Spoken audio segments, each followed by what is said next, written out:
there, Chipmunks! Welcome to the AMP Cycling Ride Review Series. I'm your host, Angry Chipmunk, and today we're in Western Australia doing the Cape Naturaliste ride. This route is available on Rouvy, so let's get right into it.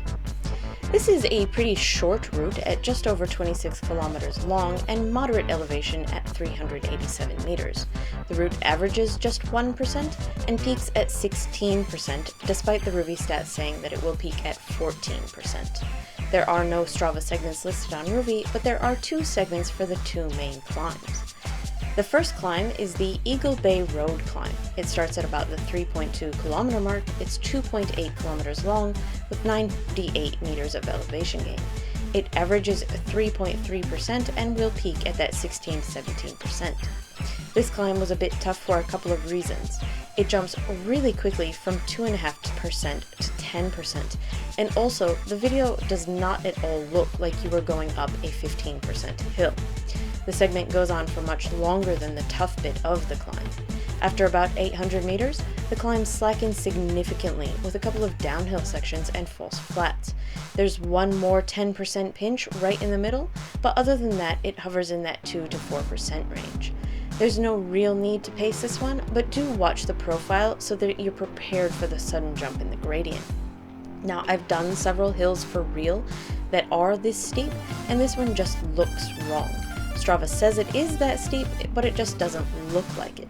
So immediately, I felt pulled out of the realism for the remainder of the ride.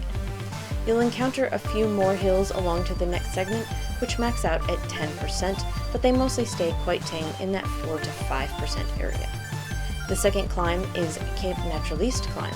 It starts at the 11.5 kilometer mark. It's just under 2 kilometers long with 74 meters of elevation gain. It averages just 3.7% and peaks at 10%. This is a much easier climb than the first, and there's also no real need to pace it in any particular way.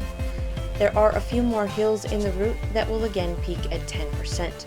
You can see the dark red on the profile, and that's the last of the steep bits. The rest are mellow ups and downs.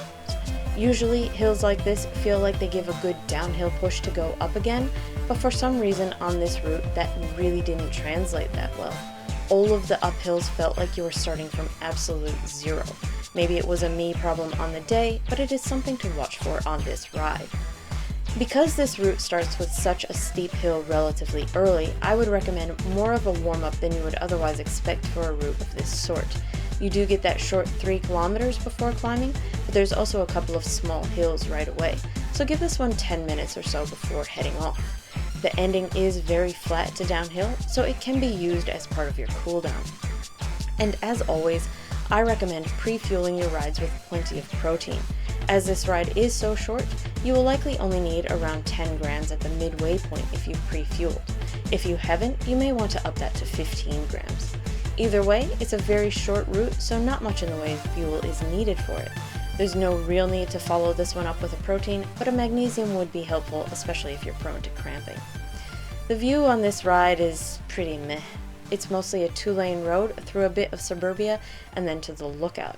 The van just turns around at the lookout parking lot, so there's really nothing that great to see, and it was just kind of boring. I took it pretty easy on this ride, and as such it took me just over 1 hour to complete on 100% difficulty emulation. And as I said, I was really drawn out of the ride based on the weird feel of it and struggled to even complete it. It was just not that much fun. With that in mind, you should be looking to budget anywhere from about 30 to 90 minutes, depending on how hard you want to push. And it can be a suitable ride to push pretty hard, so this could be a suitable choice for those with time restrictions. Overall, I really just didn't like this ride. It's not very difficult, but the starting gradients could be a challenge for a newer rider, so do take them into consideration. Another aspect that drew me out of the ride was the strange speed pacing. Usually the Rouvy van drives pretty slowly, as evidenced by the number of cars that you see pass it on most rides, but this one felt like the van was traveling at the posted 80 kilometers an hour. This made the bike sim speed feel very, very slow, even when traveling down the hills. You don't see any cars pass the camera van on this one. It just makes for an awkward feeling ride. For this route, I would give a 2.5 out of 5. I didn't really enjoy it, it was really just boring. For the climbs, 2 out of 5 and 1 out of 5. They're not overly difficult, just a little awkward feeling, especially the way the first one suddenly jumps to pretty steep. For the view, 2.5 out of 5. Not really that great or special, and since part of the route is just to turn around and go back, you see a lot of the same boring bits again. An overall 2.5 out of 5. It's okay if you're short on time, but there are many other short routes that are just better. Well, that's it for this review, so thanks for watching, Chipmunks. Please let me know what you think of the Cape Naturaliste ride if you complete it. Am I being too harsh, or is it really just dull? I'll leave you to finish the rest of the ride, and I'll see you next week for another review. Until then, ride on, Chipmunks, ride on.